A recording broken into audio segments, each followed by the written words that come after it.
ഈ കൈപ്പത്തിക്കും വഞ്ചകന്മാരുടെ ചിഹ്നവും വേണ്ടി നടക്കുന്നവർക്ക് ഒന്നും സാധിച്ചില്ല. അപ്പൊ ഇത് സാധ്യമാകുന്നത് ഒരു എതിർപ്പുമില്ലാതെ പ്രതിപക്ഷത്തിരിക്കുന്ന കൈപ്പത്തിയും അരിവാളും കൊടുവാളും ഒക്കെ അടങ്ങുന്ന മറ്റ് പ്രതിപക്ഷ കക്ഷികളും പ്രതിപക്ഷത്തിരുന്നാൽ കേരളത്തിലെ മിക്ക ഗ്രാമങ്ങളിലും ഇതേ കാഴ്ചയും ഇതേ വളർച്ചയും ഇതേ വികസനവും അഴിമതി രഹിത വികസനം നടത്തി കൊടുക്കാൻ സാധിക്കണമെങ്കിൽ കേരളത്തിലെ അങ്ങനെ അഭിവാഞ്ഛയുള്ള ഗ്രാമങ്ങൾ താമരചിഹ്നത്തിൽ വോട്ട് ചെയ്ത് താമര ഭരണം 2014 ശ്രീമാൻ നരേന്ദ്രമോദി ഭരണത്തിൽ വരില്ല, അദ്ദേഹം നയിക്കുന്ന കേന്ദ്രഭരണം വരില്ല എന്ന് പറഞ്ഞ ആദ്യം അവർ നിങ്ങളെ വഞ്ചിച്ചു. ഇല്ലെങ്കിൽ അന്ന് ശ്രീ ഒ രാജഗോപാൽ എന്ന് പറയുന്ന ആ ദൈവതുല്യനായ മനുഷ്യൻ തിരുവനന്തപുരത്തിന്റെ MP ആയിരുന്നെങ്കിൽ കേന്ദ്ര ക്യാബിനറ്റിൽ ഒരു മന്ത്രിയായ തിരുവനന്തപുരം പട്ടണത്തെ ഇന്ന് അടിച്ചമർത്താൻ ശ്രമിക്കുന്ന സംഘത്തിന് ഒരു വലിയ കുന്തമനയായി നിന്നേനെ അദ്ദേഹം.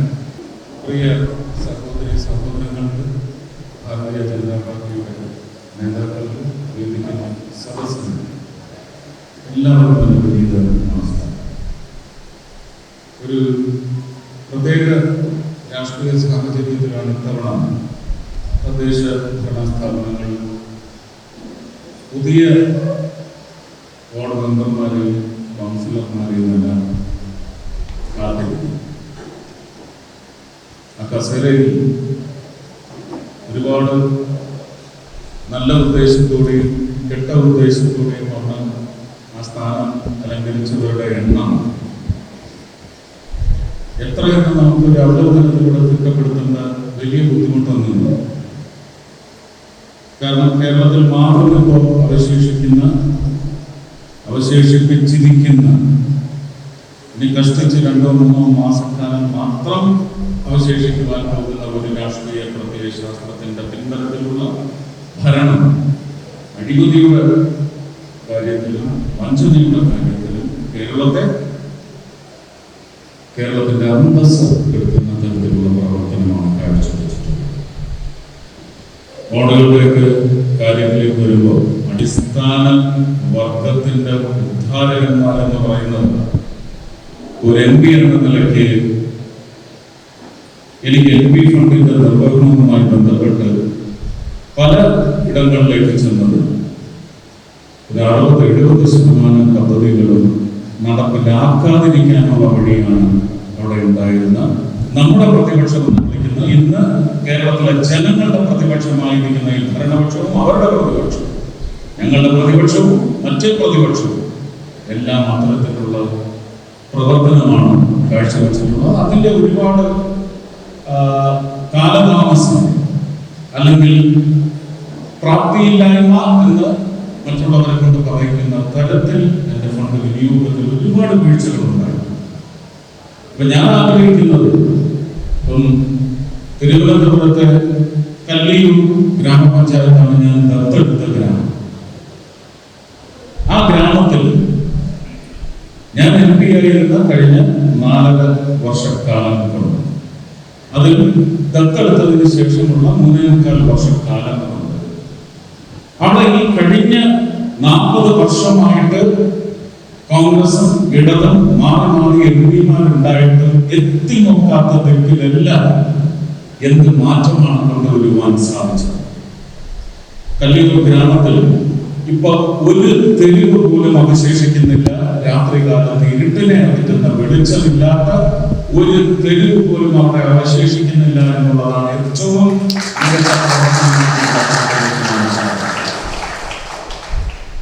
പാമ്പുകടിയേറ്റ് മരിച്ച അനേകം ആൾക്കാരുണ്ട്. അത് കാലങ്ങളാണ്. അവിടെ 15-20 വർഷം ശ്രീമാൻ ചാൾസ് അദ്ദേഹം MP ആയിരുന്നു. ഇപ്പോ ശശി തരൂർ 12 വർഷമാണ്. അതിനു മുമ്പ് ശിവകുമാർ 10-15 വർഷം. ലീഡർ ഒരു ഇടക്കാല തിരഞ്ഞെടുപ്പിലൂടെ അവിടെ MP ആയിട്ടുണ്ട്. ശ്രീ BK ഇതിലേറ്റവും യോഗ്യൻ അദ്ദേഹമാണ്.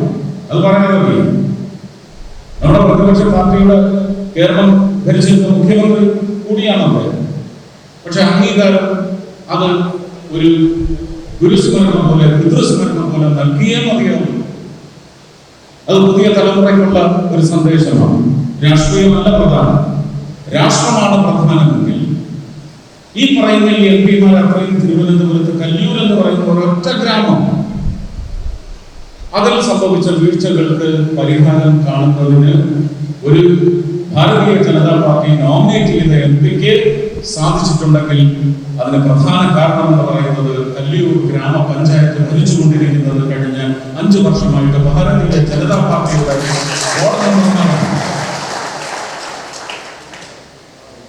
ഇന്ത്യയിൽ ആദ്യത്തെ വാഴ മഹോത്സവം ഭാരതത്തിലെ, കേരളത്തിലെ അല്ല, ഭാരതത്തിലെ ആദ്യത്തെ വാഴ മഹോത്സവം 2018 ഫെബ്രുവരിയിൽ ഇതേ കല്ലൂർ പഞ്ചായത്തിലാണ് നടന്നത്. അത് മഹിമയാണ്. അവിടുത്തെ റോഡുകൾ, അവിടെ ഗ്രാമീണ സടക്ക് യോജനയിൽ കൊണ്ടുവന്നിട്ടുള്ള 3 പ്രധാനപ്പെട്ട റോഡുകൾ ബസ് റൂട്ടാണ്. പക്ഷെ ബസ് ഓടിയില്ല, ഓടിയ ബസിന്റെ എല്ലാം നടുവോടി. ബസിന്റെ നടുവോടിയാന്ന് പറഞ്ഞാൽ ടാക്സി കൊടുക്കുന്ന ജനങ്ങളുടെ നടുവാണ് ഓടിയത്. അതിനകത്ത് അഴിമതികൾ. ആ ബസ് റൂട്ടുകൾ മുഴുവൻ 2 ദിക്കിലും വണ്ടി പോകാവുന്ന തരത്തിൽ ഗ്രാമീണ സടക്ക് യോജനയിൽ 3 റോഡുകളാണ് ചെയ്തു കൊടുക്കുവാൻ സാധിച്ചത്. കന്നാലിത്തോട് എന്ന് പറയുന്ന കർഷകരുടെ വലിയ ആൾക്കാരാണല്ലോ ഇവർ. കല്ലൂർ എന്ന് പറയുന്ന കാർഷിക ഗ്രാമം, അവിടുത്തെ കർഷകർ കഴിഞ്ഞ 50 വർഷമായിട്ട് ആവശ്യപ്പെട്ടുകൊണ്ടിരിക്കുന്ന ഒരു റോഡ്.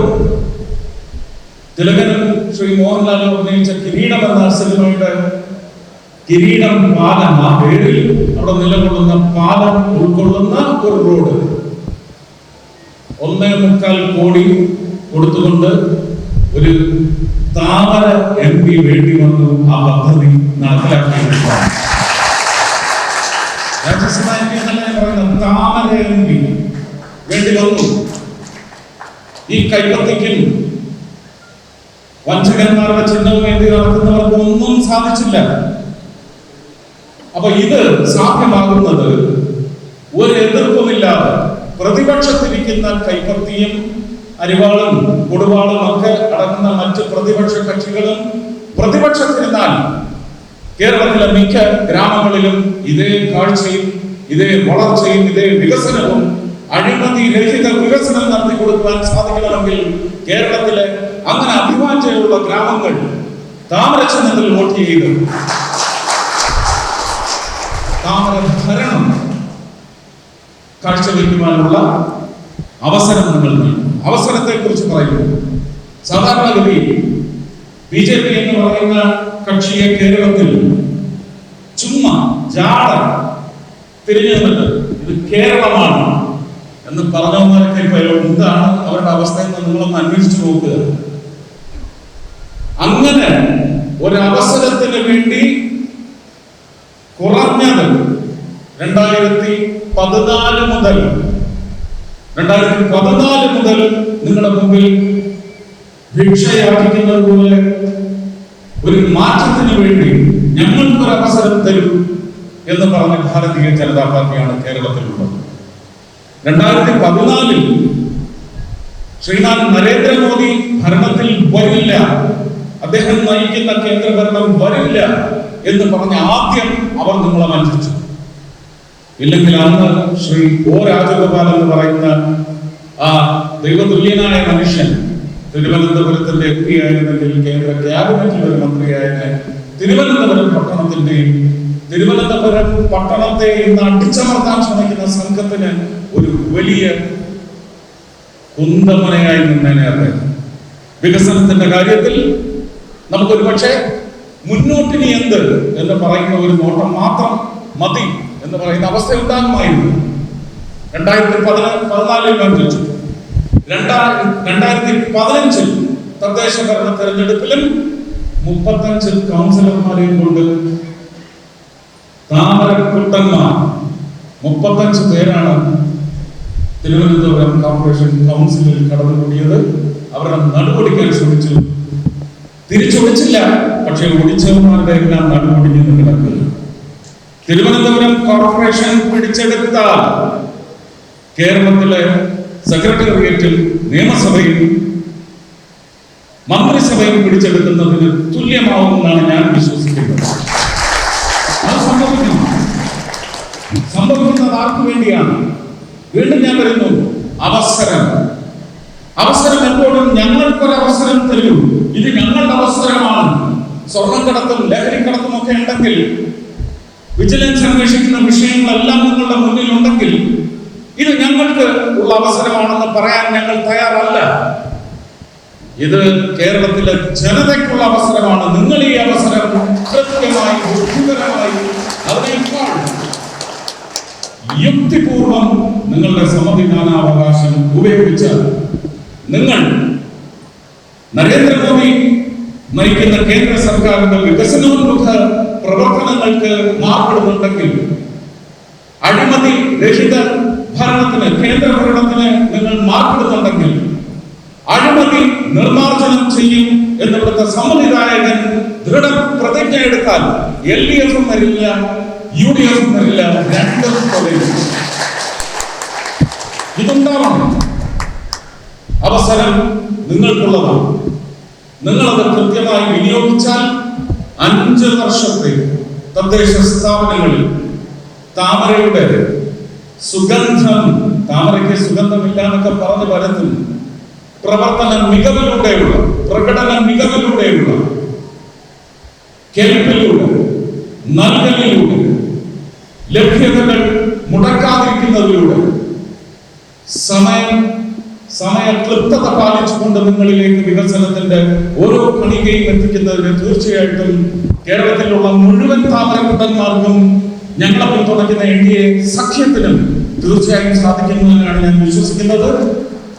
ആറ്റിങ്ങൽ മുനിസിപ്പാലിറ്റിയിലേക്ക് വരുമ്പോൾ കുറച്ച് അമിത മോഹമല്ലേ എന്നൊക്കെ ചിലപ്പോൾ ചോദിച്ചെന്ന് വരാം. ആ ചോദ്യത്തിന് ന്യായമുണ്ട്. പക്ഷെ ആ കാലഘട്ടം കഴിഞ്ഞു. 31 പേരും ജയിച്ചു വരണം, 31 പേരെയും ജയിപ്പിക്കണം. ഇത് സാധ്യമല്ല എന്ന് പറയുന്ന കാലഘട്ടം മറന്നേക്കൂ. അതും സാധ്യമാണ്. അങ്ങനെ സാധ്യമായാൽ ഒട്ടും അത്ഭുതപ്പെടാനില്ല. അത്രയ്ക്കും മലിനമാണ് നിങ്ങൾ കാണുന്ന മറ്റ് സ്ഥാനാർത്ഥികൾ. അവരെ സ്ഥാനാർത്ഥികളായി പോലും വിശേഷിപ്പിക്കാൻ ഞാൻ തയ്യാറല്ല. അവർ നിങ്ങളുടെ ശത്രുക്കളാണെങ്കിൽ ആ ശത്രുക്കളെ നിഗ്രഹിക്കാൻ അവതാരമെടുത്തിരിക്കുന്ന പോരാളികളാണ് ഈ 31 പേര്. ഈ 31 പേരെയും ആറ്റിങ്ങൽ മുനിസിപ്പാലിറ്റിക്ക് കീഴിലുള്ള ഓരോ സമ്മതിദായകനും നിങ്ങളുടെ വിലമതിക്കാനാവാത്ത സമ്മതിദാനാവകാശം നൽകി വമ്പിച്ച ഭൂരിപക്ഷത്തിൽ വിജയിപ്പിക്കണമേ എന്ന് വളരെ താഴ്മയായി അഭ്യർത്ഥിച്ചുകൊണ്ട് ഈ സംഗമം ഉദ്ഘാടനം ചെയ്തതായി അറിയിക്കുന്നു.